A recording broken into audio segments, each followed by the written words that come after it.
Hello students, नमस्ते everybody. कैसे हैं आप? आपने पिछले वीडियो के अंदर देखा कि हमने रिलेटिव प्रोनाउंस के बारे में डिटेल से बताया कि हु का प्रयोग कहाँ करते हैं, हुम का प्रयोग कहाँ करते हैं, हुज का प्रयोग कहाँ करते हैं, वट का प्रयोग कहाँ करते हैं, दैट का प्रयोग कहाँ करते हैं। और इस वीडियो के अंदर जैसा कि मैंने पिछले वीडियो में कहा था कि हम रिलेटिव प्रोनाउन का यूज करते हुए सेंटेंसेस को कनेक्ट करना सीखेंगे, जोड़ना सीखेंगे। और ऐसे ही क्वेश्चंस जो हैं आपके बोर्ड एग्जाम में या आपके कम्पिटिटिव एग्जाम में भी पूछे जाते हैं। तो आइए देखते हैं। लेट अस स्टार्ट करने से पहले मैं आपसे रिक्वेस्ट करूंगा कि अगर आपने चैनल को सब्सक्राइब नहीं किया है तो इसे सब्सक्राइब करें यूट्यूब के ऊपर, और फेसबुक के ऊपर इसे फॉलो करें। आइए स्टार्ट करते हैं बिना टाइम वेस्ट किए हुए। The girl lives near me, she founds the dog, first sentence है और इसके अंदर आपको 2 सेंटेंसेस दिखाई दे रहे हैं। The girl lives near me. अब दी गर्ल लड़की, ये आया हुआ है द गर्ल लड़की जो मेरे पास रहती है। एक तो ये बात देखिए, द लड़की लिव्स नियर मी, लड़की मेरे पास रहती है और उस लड़की के बारे में क्या कहा जा रहा है? सी फाउंड्स द डॉग, उसे कुत्ता मिला। मतलब उस लड़की के बारे में क्या कहा जाए कि उसे कुत्ता मिला। फाउंड मीनिंग मिला, द डॉग माने कुत्ता, यानी उस लड़की को कुत्ता मिला। इसका मतलब लड़की के लिए किस शब्द का यूज किया जा रहा है? लड़की के लिए यहां पर सी शब्द का यूज किया जा रहा है। ओके, तो हमें क्या करना है? सी को हटा करके हु का प्रयोग करना है। कैसे करेंगे? हम करेंगे ऐसे, दी गर्ल।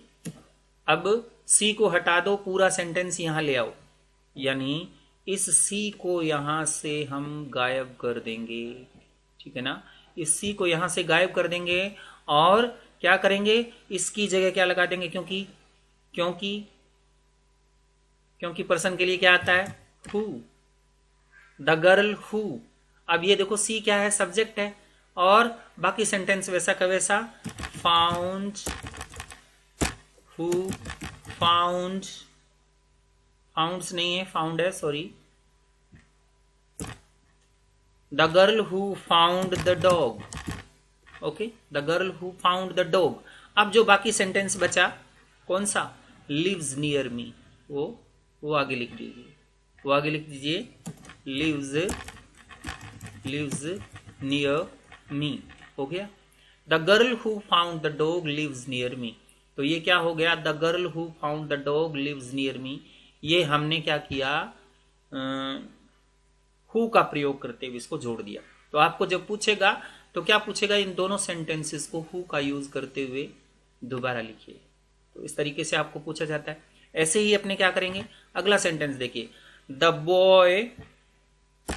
अगला सेंटेंस है the boy is my friend, the boy is my friend. तो यहां देखो द बॉय, लड़का आ रहा है ना, यहां पर लड़का आ रहा है। वो लड़का क्या है? Is my friend. और उसी लड़के के बारे में क्या है? ही ब्रोक द चेयर, और उसने कुर्सी तोड़ी। अब लड़के के लिए ही शब्द का यूज किया जा रहा है ना, तो अपने क्या करेंगे? लिखेंगे द बॉय। अब देखो वही बात, इस ही को यहां से हटा देंगे और इसकी जगह क्या लगा देंगे? हु। द बॉय हु, बाकी सेंटेंस ये जो है ना, ब्रोक द चेयर, वैसे का वैसा उठा लीजिए। Who broke the chair, the boy who broke the chair. अब बाकी सेंटेंस कौन सा बच गया? द बॉय भी आ गया, ब्रोक द चेयर भी आ गया, क्योंकि ही किसके लिए है? द बॉय के लिए है, तो हमें दोबारा लिखने की जरूरत नहीं होती ना, इसलिए इस सब्जेक्ट की जगह, ये सब्जेक्ट था, इसकी जगह हु लगा दिया हमने। Who broke the chair. बाकी जो बचा इज माई फ्रेंड बचा ना, इज माई फ्रेंड बचा, तो यहां पर कल क्या लगा देंगे? Is my friend, is my friend. The boy who broke the chair is my friend. तो ये इस तरीके से हमें क्या मिल जाएगा? इसका आंसर मिल जाएगा। तो अपने को इसी तरीके से हु का यूज करते हुए जोड़ना है। ओके, नेक्स्ट सेंटेंस देखिए, आपको एक एक सेंटेंस बड़े ध्यान से समझाया जाएगा। The man came to see अस। अब देखो यहां भी वही सेम सिचुएशन है, द मैन है ना, मैन के बारे में, वही मैन आदमी, उसके लिए ही यूज किया जा रहा है। ही लोस्ट हिज मनी, उसने अपना धन खो दिया या उसका धन खो गया।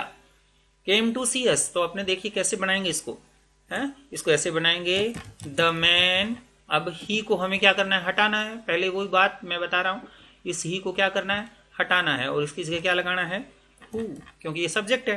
हु और मैन के लिए यूज हुआ है, who lost his money, the man who lost his money. बाकी जो सेंटेंस बच गया कौन सा, केम टू सी अस, ये बच गया ना। तो ऐसे का ऐसा लिख दीजिए, केम to see us, came to see अस, हो गया ना। The man who lost his money came to see us. तो इस हु का यूज करते हुए हमने क्या कर दिया, इस सेंटेंस को बना दिया और हु से इसको कनेक्ट कर दिया। तो ये रिलेटिव प्रोनाउन का यूज करते हुए अपने कॉम्प्लेक्स सेंटेंस का निर्माण करेंगे। ओके, तो ध्यान में रखना है कि कैसे अपने कॉम्प्लेक्स सेंटेंस बनाते हैं। नेक्स्ट देखिए आप, the woman wants to see you, see saw the accident. इस सेंटेंस को देखिए, इस सेंटेंस में क्या है, the woman wants to see you. देख लिए यहां क्या है, द वुमन है ना, द वुमन, वुमन के लिए सी आता है, आपको पता ही है, वुमन के लिए सी आता है।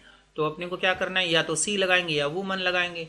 तो वुमन तो अपने को लगाना ही लगाना है, तो अपने क्या लगाएंगे, द वुमन, सी की जगह क्या लगा देंगे, हु, और बाकी जो बचा सेंटेंस क्या है, सा दी एक्सीडेंट, वो यहां उठा करके ले आएंगे। कैसे लगाएंगे, सा दी एक्सीडेंट, द वुमन हु सा दी एक्सीडेंट। आगे देखिए, वांट्स टू सी यू, ये जो बचा हुआ पहले सेंटेंस का बचा हुआ भाग क्या है, वांट्स टू सी यू, ये जो है वो सेम का सेम हमने आगे उतार दिया। तो ये इसका आंसर हो गया, the woman who saw the accident wants to see you. तो इसको हु से हमने जोड़ दिया, यानी कि सी की जगह हु आ गया, बस सीधी सी बात है। इस बाकी सेंटेंस जो है वो बाद में लिखा जाता है, द वुमन के साथ जो बाकी बचा हुआ सेंटेंस है वो हमने बाद में लिख दिया। तो इस तरीके से आपको एक एक सेंटेंस जोड़ना है कि हु का प्रयोग करते हुए दोबारा लिखिए। अब इसको ये भी कह सकता है कि दैट का प्रयोग करते हुए दोबारा लिखिए, तो हु की जगह आप दैट भी लगा सकते हो, निसंकोच होकर के लगा सकते हो। अपने पिछले वीडियो में पढ़ा भी था, जैसे द मैन, अब द मैन आ गया ना, the man was caught by the police, the man stole the money. अब देखो दैमन दो बार आ रहा है ना, यहाँ दैमन दोबारा आ रहा है ना, और इधर भी द मैन आ रहा है, तो उसका मतलब दामैन तो एक ही आएगा ना, एक ही बार लिखेंगे। तो इसके दूसरे दामैन की जगह क्या लिखेंगे, दूसरे दामैन की जगह आप लिखोगे हु, द मैन हु, और बाकी सेंटेंस दूसरा जो बचा हुआ है वो लिखेंगे, क्या लिखेंगे, stall the money, the man who stole the money. अब बाकी सेंटेंस, इधर पहले का सेंटेंस कौन सा बता, was caught by the police, बचा है ना, इसको यहां लिख देंगे, क्या लिखेंगे, was caught by the police. इस तरीके से अपने इसका प्रयोग कर देंगे। तो अब एक और बात क्या करना है, यहां जो है आप हु की जगह दैट भी लगा सकते हैं, द मैन हु या the man that stall the money. अब इसके दो उत्तर हो सकते हैं, हु भी हो सकता है और दैट भी हो सकता है, तो हु की जगह आप दैट लगा सकते हैं, ये भी ध्यान रखना है। अब मैं इसको दैट लगा करके ही करूंगा, देखिए दैट लगा करके कैसे जोड़ें, इसको जोड़ना है आपको, बस परिवर्तन क्या करना है, चेंज करना है कि हु की जगह दैट लगाना है। देखिए कैसे, द प्लेयर, अब दो द प्लेयर, ये देखो द प्लेयर तो है ही एक ही, पहला यहां लिखा हुआ है द प्लेयर, वैसे का वैसा ही हमने उतार दिया। अब प्लेयर के लिए ही शब्द का यूज किया गया ना, तो इसकी जगह आपने क्या लगा देंगे, दैट लगा देंगे, ही की जगह क्या लगा देंगे, दैट लगा देंगे, ये लगा दिया दैट। अब बाकी सेंटेंस जो बचा, स्कोर्ड द गोल, वो यहां आ जाएगा, कहां आ जाएगा, यहां, the player that scored the goal, जिसने गोल स्कोर किया। अब पहले का बाकी बचा हुआ कौन सा है, वॉज वेरी हैप्पी। तो इस तरीके से अपने को क्या करना है, इसे भी कर देना है। तो ध्यान देना है, हु और दैट का प्रयोग इस तरीके से आपको कंप्लीट करना है। अब इसमें देखिए, the man is my uncle, he told you about the fire, ठीक है ना। अब इसको भी अपने दैट से बनाते हैं, जैसे कैसे बनाएंगे, द मैन, देखो द मैन वैसे के वैसा ही लिखना है, ये द मैन आ रहा है ना, द मैन आ रहा है, और इसी के लिए ही का यूज हो रहा है। आगे देखिए, ही की जगह आपको क्या लगाना है, आपको लगाना है दैट। तो द मैन के साथ क्या लगा देंगे, दैट, और दूसरा सेंटेंस वैसे का वैसा ही, told you about the fire, the man that told you about the fire. अब पहले का बचा हुआ क्या है, इज माई अंकल, ठीक है ना। तो इस तरीके से आपको हु और दैट का प्रयोग करते हुए इनको दोबारा लिखना है। ओके, अब हम बात करते हैं whom, who और that, इसकी बात करते हैं। देखिए अब इन सेंटेंसेस में देखिए कि the man is a beggar, you gave him money. अब इसके अंदर वो कह रहा है कि आपको इसे whom से जोड़ते हुए दोबारा लिखना है। किससे जोड़ते हुए? आपको इन सबको, ये जितने भी सेंटेंस आपको दिए गए हैं, इन सबको whom से जोड़ना है। ठीक है ना। इन सबको किससे जोड़ना है? whom से जोड़ना है, या who से जोड़ना है, या that से जोड़ना है।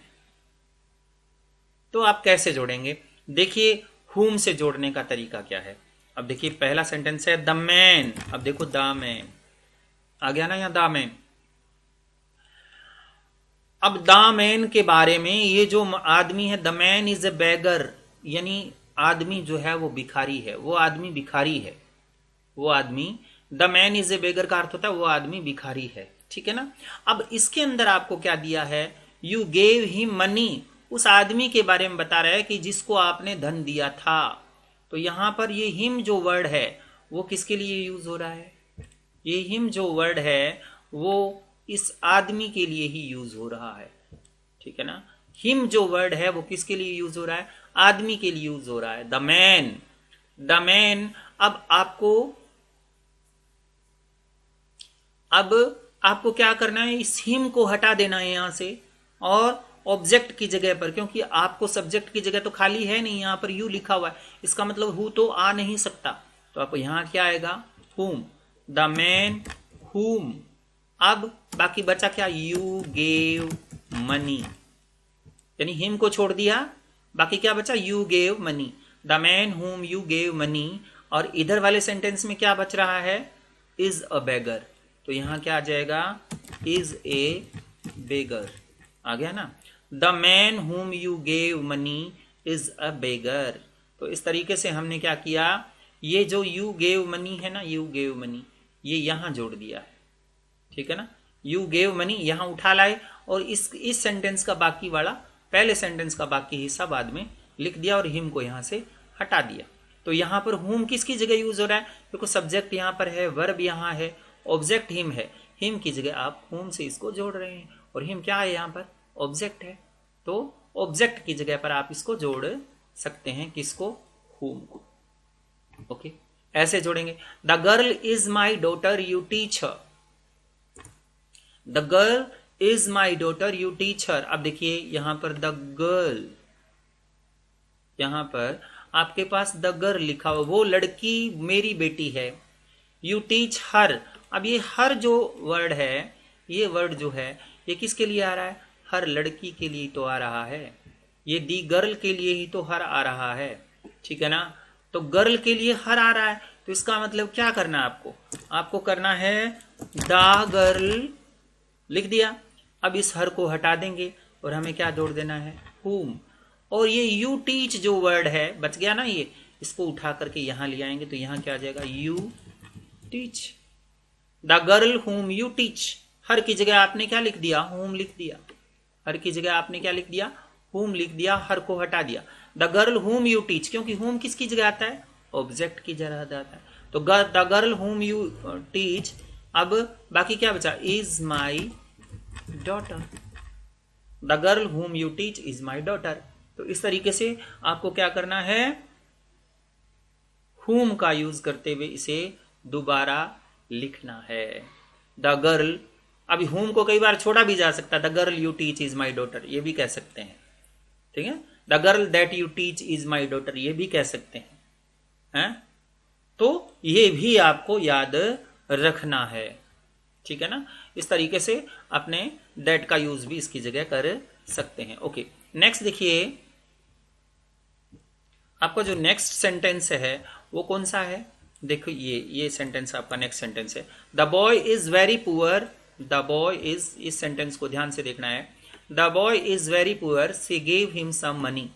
वो लड़का बहुत गरीब है, she gave him some money, उसने उसे कुछ धन दिया। अब देखो कैसे अपने की क्या करना है यहां पर? पहले तो ये द बॉय वैसे का वैसा ही लिख देंगे, द बॉय। अब बॉय के लिए आपको देखना कि अगले सेंटेंस में बॉय के लिए क्या लिखा गया है। अगले सेंटेंस में बॉय के लिए क्या लिखा गया है? हिम लिखा गया है ना। बॉय के लिए तो हिम आता है, और वो कहां है? सब्जेक्ट वर्ब, सब्जेक्ट सी है और वर्ब गेव है, ऑब्जेक्ट की जगह पर है। तो इसका मतलब लड़का जो पुअर है, she gave him some money, उसने उसे कुछ धन दिया, तो बॉय के लिए हिम आ रहा है ना। इस बॉय के लिए क्या आ रहा है? हिम आ रहा है।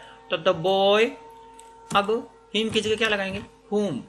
द बॉय हुम, बाकी ये सेंटेंस क्या बच गया? She gave some money, she gave some money, the boy whom she gave some money. ये बाकी बचा हुआ क्या है? Is very poor. पहले सेंटेंस का बचा हुआ भाग आगे जोड़ दीजिए, इज वेरी पुअर, हो गया ना। The boy whom she gave money, gave some money is very poor. तो इस तरीके से आपको क्या करना है?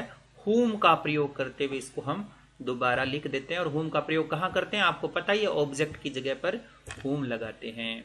ओके, अब ये सेंटेंस देखिए, इस सेंटेंस में this is the boy all like him. अब देखिए, this is the boy,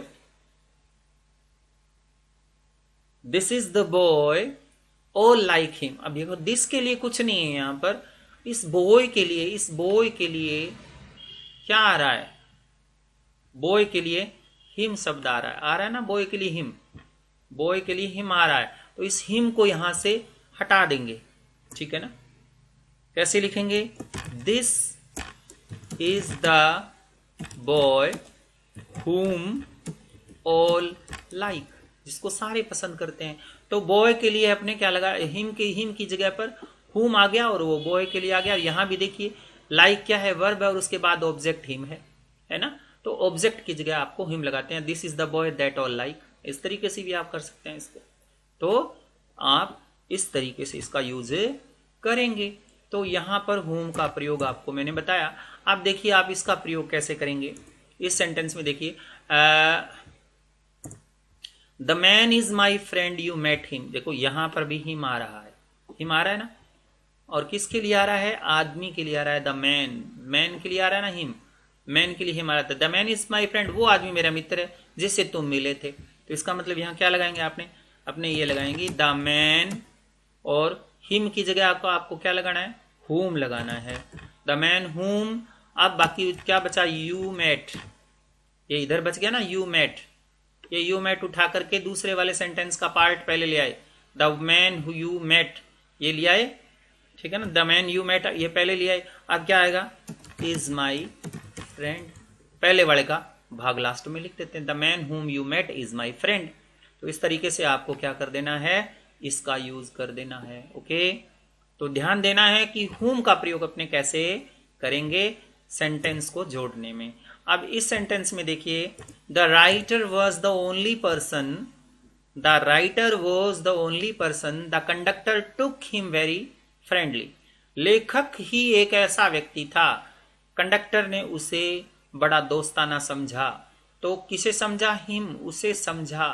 him किसके लिए आ रहा है? हिम आ रहा है राइटर के लिए।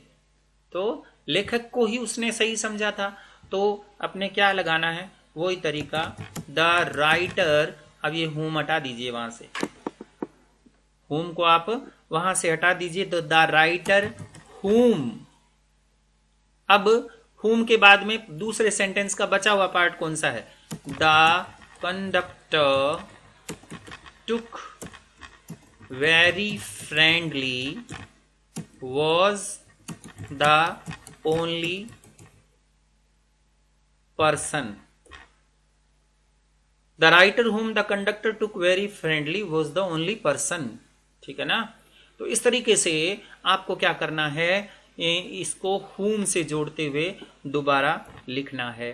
अब लास्ट सेंटेंस हमारा हुम का बचा है, इसको भी आप देख लीजिए कैसे बनाएंगे। अब देखिए, आई नो द बॉय, मैं उस लड़के को जानता हूं। Boy, I know the boy, boy मतलब लड़के। यहां व्यक्ति कौन सा आया है? बॉय आया है। और इधर देखिए, व्यक्ति के लिए हिम आया हुआ है, जिसको प्रिंसिपल, अच्छी, I know the boy the principal punished him, मैं उस लड़के को जानता हूं जिसको प्रिंसिपल ने पनिश दिया था या सजा दी थी। तो कैसे लिखेंगे, आई नो द बॉय, ये तो आ जाएगा। अब इस हिम को यहां से हटा देंगे और यहां बीच में क्या लगा देंगे, whom लगा देंगे। और बाकी सेंटेंस क्या बचा हुआ है, इधर इधर वाले में हिम को हटा करके क्या बचा है, द प्रिंसिपल पनिश्ड, ये वैसे का वैसा यहां ले आएंगे। तो क्या आ जाएगा, the principal punished, I know the boy whom the principal punished, जिसको प्रिंसिपल ने सजा दी। तो इस तरीके से हम क्या करेंगे, whom का यूज करते हुए दो सेंटेंसेस को कनेक्ट करेंगे। ओके, तो इस तरीके से अपने whom का प्रयोग करेंगे। अब आप देखिए विच का प्रयोग कहां करेंगे और विच से कैसे सेंटेंसेस को जोड़ेंगे। देखते हैं अपने विच का प्रयोग।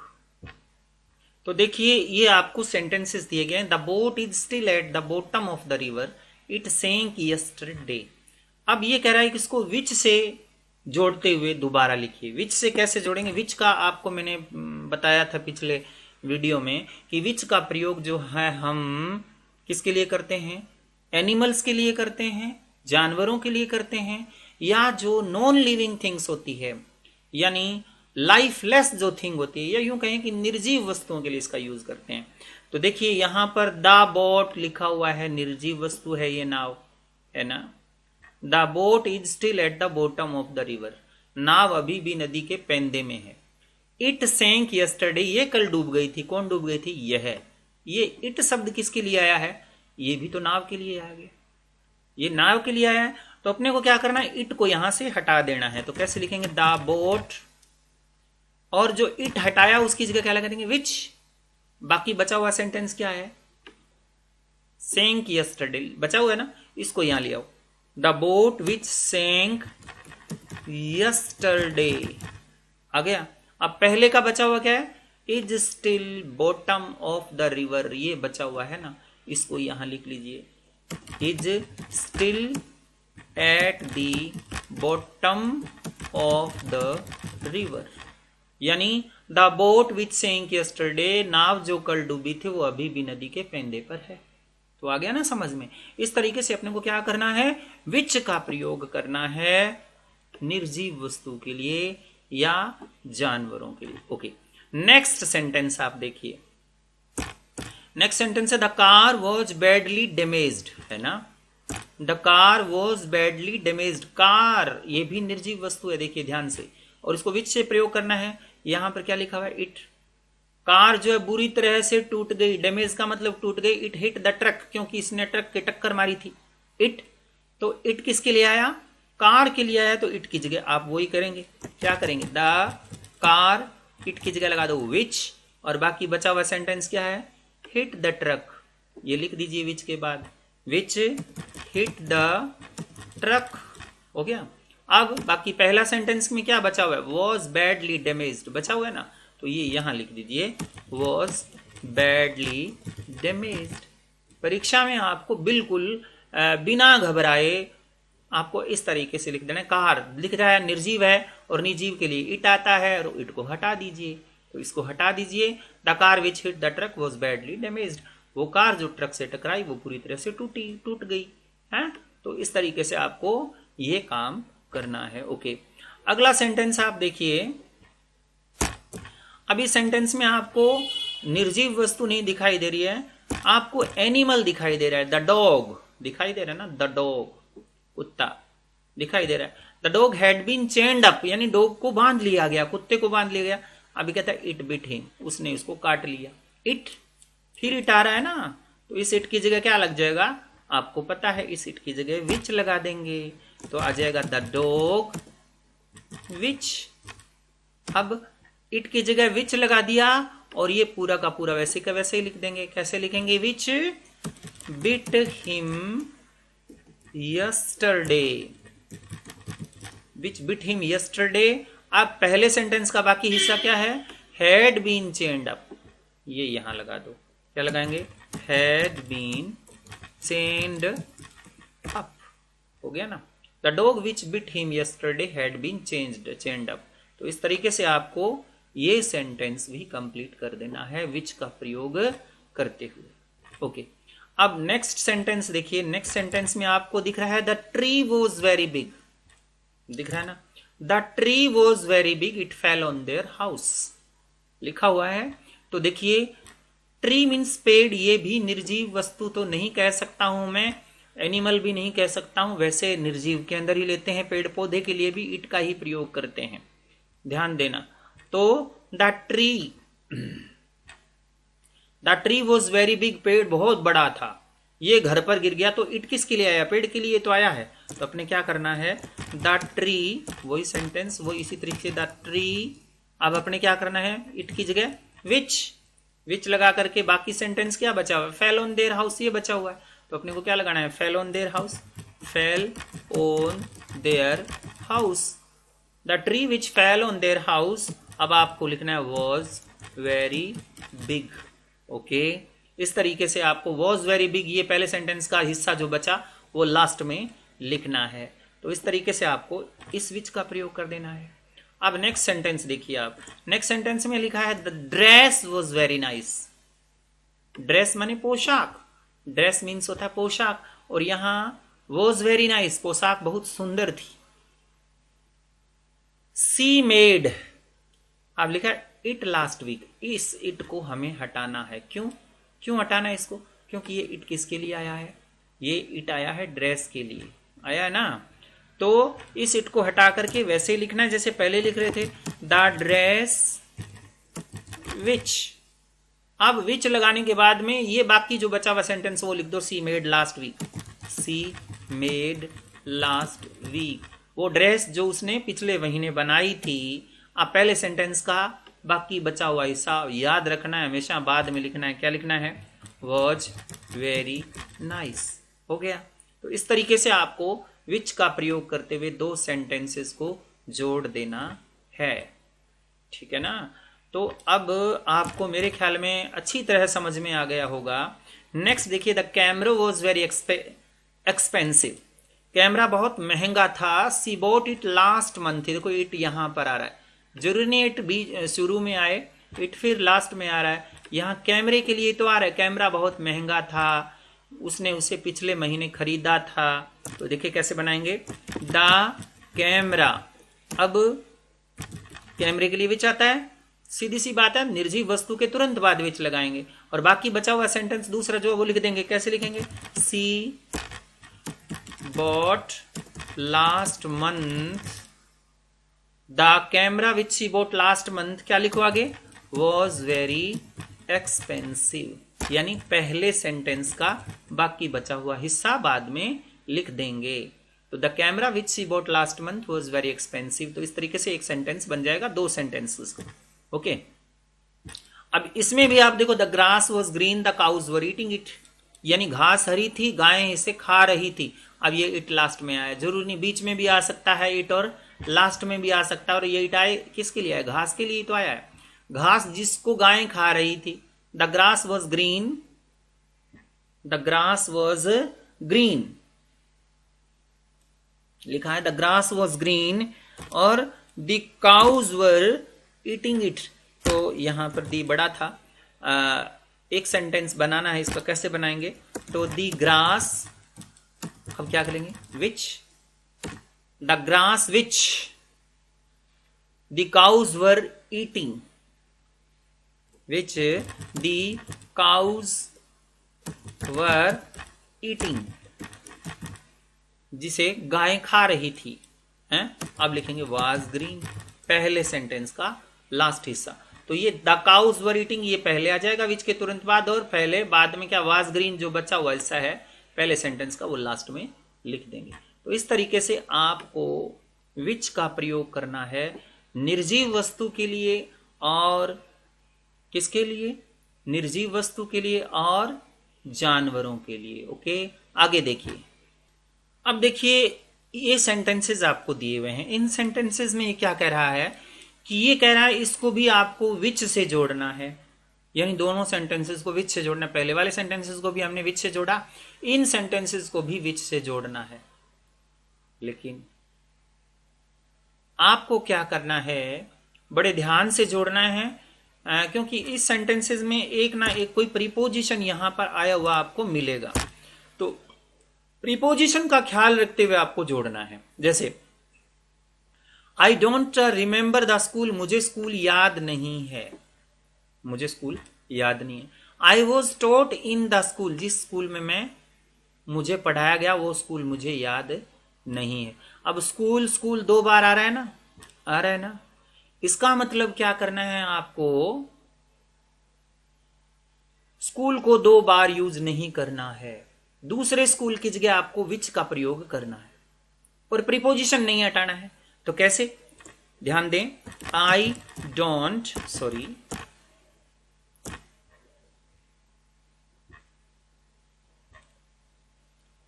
I don't remember the school, पहला तो वैसे का वैसा ही लिख देंगे, I don't remember the school. अब यहां पर लिखा है इन द स्कूल, लिखा है ना, यहां लिखा है आपको इन द स्कूल, लिखा हुआ है ना, तो इन की जगह तो आपको इन ही लिखना है और दूसरे स्कूल की जगह क्या लिखना है, विच, क्योंकि स्कूल के लिए क्या आता है, विच। इन विच मतलब जिसमें। अब बाकी क्या बच गया इसमें, बाकी ये बच गया, आई वॉज टॉट, बच गया ना, तो यहां आ जाएगा इन विच आई वॉज टॉट, जिसमें मुझे पढ़ाया गया। समझ में आई ना बात। ये आपको क्या करना है, दूसरे स्कूल की, दूसरा जो निर्जीव वस्तु है उसके लिए जगह आपको विच लगाना है, या दूसरी कोई जानवर है उसकी जगह आपको क्या लगा देना है, विच लगा देना है। और उसकी जगह जब आप विच लगाओगे तो आपका सेंटेंस बिल्कुल सही हो जाएगा और प्रीपोजिशन नहीं हटाना है। Okay, good. नेक्स्ट देखिए आपको क्या करना है, अगला सेंटेंस है आई गॉट द जॉब। क्या लिखा, आई गॉट द जॉब, मुझे जॉब मिल गया। इसका मतलब ये I had applied for it, जिसके लिए मैंने अप्लाई किया था, फॉर इट, इट माने इसके लिए मैंने अप्लाई किया था, तो इट किसके लिए आ रहा है, जॉब के लिए आ रहा है। तो अपने को क्या करना है, प्रीपोजिशन तो नहीं हटाना है, उसकी जगह क्या लिखना है, फॉर, और इट की जगह क्या लिखना है, विच, फॉर विच लिख दिया, जिसके लिए, इसका अर्थ होता है जिसके लिए। अब ये बाकी बच गया क्या, आई हैड अप्लाइड, तो यहां लिख देंगे आई हैड अप्लाइड, जिसके लिए मैंने अप्लाई किया था। I got the job for which I had applied, जिसके लिए मैंने अप्लाई किया था। तो इस तरीके से आपको क्या करना है, विच का प्रयोग करना है अगर प्रीपोजिशन दिया हुआ हो। तो जब प्रीपोजिशन दिया हो तो इस बात का विशेष रूप से आपको ख्याल रखना है। ओके, इस सेंटेंस में देखिए, who was that man I सा यू विद हिम। अब कहते हैं हु वॉज दैट मैन, तो अपने ऐसे he who was that man. अब देखो who was that man, man शब्द आया है और उसके साथ आपका हिम लगा हुआ है, हिम लगा हुआ है ना, तो हिम के लिए तो विच लगाते नहीं, क्योंकि आदमी के लिए विच नहीं लगाते, तो यहां पर क्या लगाएंगे, आदमी के लिए हु या हुम लगेगा या हुज लगेगा। अब देखिए हिम जब आया है, ऑब्जेक्टिव केस है, तो इसके लिए क्या लगाएंगे, हुम का प्रयोग करेंगे। हु वॉज दैट मैन हुम, अब देखो हुम लगाएंगे, लेकिन ये विद हिम जो शब्द है ना, उसमें विद नहीं हटाएंगे, क्या लगाएंगे, विद हुम, विद हुम। अब विद हुम हो जाएगा, ये विद विच हो रहा था ना, विद हुम हो जाएगा, और ये बाकी सेंटेंस जो बचा ये यहां आ जाएगा, आई सा यू, आई सा यू हो गया। Who was that man with whom I सा यू। तो इस तरीके से आपको क्वेश्चन मार्क लास्ट में आ जाएगा, क्योंकि पहले सेंटेंस में क्वेश्चन मार्क है तो लास्ट में इसके भी क्वेश्चन मार्क ही आएगा। समझ में आ रही है। तो इस तरीके से आपको क्या करना है, हिम की जगह आपको क्या लगाना है, हिम की जगह हुम का यूज करना है। अब ये सेंटेंस भी आप देख लीजिए, वेयर इज द डॉक्टर, लिखा है where is the doctor, you were talking about him. अब यहां देखो अबाउट हिम ये लिखा है ना, आपको क्या करना है, अबाउट को नहीं हटाना है, ठीक है ना, अबाउट को नहीं हटाना है, और यहां से शुरू करना है, where is the doctor, doctor कहां है। अब देखो हिम लिखा है ना, वही हुम का प्रयोग करना है, अबाउट हुम, अबाउट हुम। अच्छा, अबाउट हुम, और बाकी सेंटेंस क्या बचा, यू वर टॉकिंग, तो यहां लिख देंगे यू वर टॉकिंग। क्यों, क्योंकि आदमी के लिए अपने हुम का प्रयोग करते हैं, यहां सब्जेक्ट की जगह खाली नहीं है, हिम है, तो हिम के लिए अपने ऑब्जेक्ट में क्या लगाते हैं, ऑब्जेक्ट में अपने हुम का ही यूज करते हैं।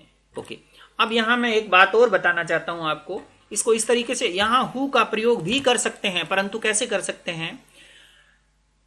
हु का प्रयोग तब कर सकते हैं जब आप प्रीपोजिशन को यहीं रखें।